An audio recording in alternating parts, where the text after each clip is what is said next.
যদি বলা হয় বিআর র্যাঙ্কে গেম প্লে করার জন্য বাংলাদেশের ভিতরে বেস্ট প্লেয়ারকে, তাহলে আসবে আমাদের বান্নি 444 অথবা মুন্না 10K ভাই। যদি বলা হয় সিএস র্যাঙ্কে গেম প্লে করার জন্য বেস্ট প্লেয়ারকে, তাহলে আসবে বাংলাদেশের রিজনে থাকা প্লেয়ার গুলা। কিন্তু কখনো যদি বলা হয় ফ্রি ফায়ারে কাস্টম ম্যাচের জন্য বেস্ট প্লেয়ারকে, তাহলে কি আসবে জানো? যদি বাইরের সার্ভারের হতো তাহলে আমি B2K বা হোয়াইট 444 এর নাম বলতাম। কিন্তু আমার চোখে দেখা আমাদের বাংলাদেশ সার্ভারের জন্য কাস্টমের বেস্ট প্লেয়ার ছিল এনএল এস্টেটাই। কি ভাই, তোমাদের কি মনে আছে এই লিজেন্ডের কথা? আমি জানি তোমরা অনেকেই নামটা শুনেছো, কারণ এই এনএল এস্টেটাইন বেশি ওল্ড প্লেয়ার না। 2022-23 সালের কাস্টম ম্যাচের জন্য আতঙ্ক ছিল এই লিজেন্ড। তোমরা আমাকে বলতে পারো কতই তো হ্যাকার লেভেলের প্লেয়ার আছে যারা কাস্টমে অনেক ভালো হেডশট মারে, তুমি তাদের নাম না বলে শুধু এস্টেটাইনের নাম কেন বললা? আসলে ভাই, আমি যে কেন এস্টেটাইনের নাম বললাম এটা 2022-23 সালের ওনার গেম প্লে দেখা পাবলিক গুলা ছাড়া আর কেউ বুঝবে না।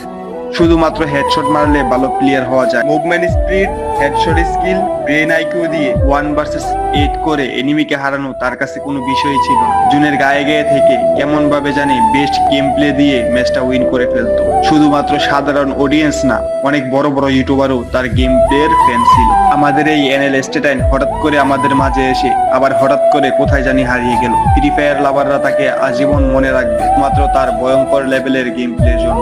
যাই হোক গাইস, তোমরাও কি আমার মতো এই লিজেন্ডের গেম প্লে মিস করো কিনা কমেন্টে জানিয়ে দিও।